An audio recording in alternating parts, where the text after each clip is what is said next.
Avant de démarrer cette nouvelle revue d'information, n'oubliez pas de vous abonner et d'activer la petite cloche des notifications. Merci à vous.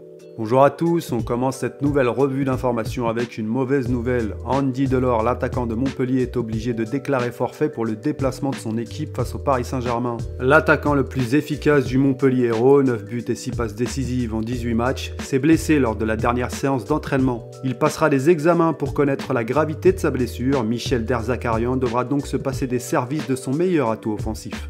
On file du côté de la Première Ligue où l'apprentissage est difficile. Benrahma l'apprend à ses dépens malgré une titularisation mardi et son implication sur le but de son équipe West Ham. L'attaquant de West Ham a du mal à s'imposer au sein de son équipe et aux yeux de son coach pour qu'il doit fournir encore plus d'efforts. Tout en soulignant son inexpérience de la Première Ligue, il a déclaré à propos de son joueur « Parfois le manager peut penser qu'il ne joue pas si bien que ça. Cela peut faire la différence. Il y a des normes que je veux établir et Saïd apprend que la Première Ligue est différente de la Championship. Il est encore très jeune en tant que joueur de Première Ligue et a encore beaucoup à prouver.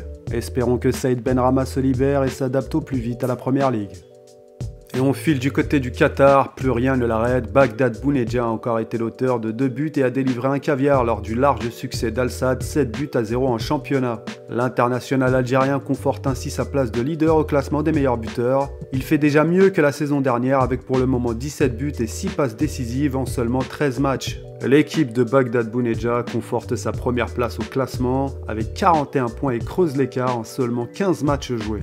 Dans le cadre de la préparation de l'équipe nationale pour les prochains matchs, le sélectionneur Djamel Belmadi souhaiterait disputer un match amical avant le début des éliminatoires de la Coupe du Monde qui débute en juin prochain.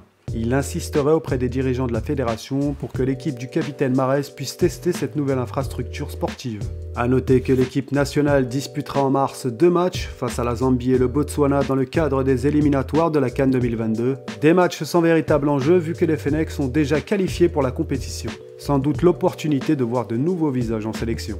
Et pour terminer cette revue d'information, la bonne nouvelle de la semaine nous vient de Turquie où Sofiane Feghouli a enfin retrouvé le chemin de la compétition. L'un des éléments importants de l'équipe nationale qui a raté les 5 derniers matchs de son équipe à cause d'une blessure à la cuisse a pu refouler les pelouses et s'est distingué en inscrivant le second but de son équipe lors de la large victoire de Galatasaray 6-1 et en montrant de belles choses malgré un manque de compétition flagrant. Sofiane Feghouli est sorti à la 75e minute de jeu, Galatasaray est toujours 3e du classement de Super League.